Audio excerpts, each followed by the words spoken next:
Hello everyone, today I will explain how to qualify for free overdraft coverage on Cash App. First, make sure your Cash App card is activated. You can use either the physical card or the virtual card inside the app.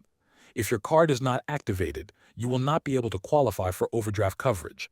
Next, you need to earn Cash App Green status. This is required to unlock free overdraft coverage.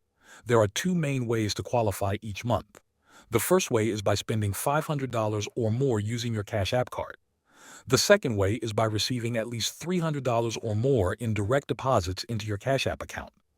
You only need to meet one of these requirements, not both. Once you meet one of these monthly requirements, Cash App may approve you for overdraft coverage. Now let me briefly explain how overdraft coverage works.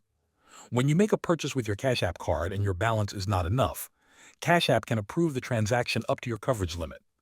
This limit may be up to $200, depending on your account. The purchase goes through even though your balance goes negative. When you later add money or receive funds, Cash App automatically uses that money to repay the negative balance. There are no fees for using this feature. To check your eligibility, open the Cash App and tap on your Balance or Banking tab. Look for a section labeled Cash App Green or Overdraft.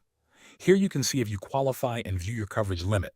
You can also turn overdraft protection on or off in the settings if it is available to you. Thanks for watching.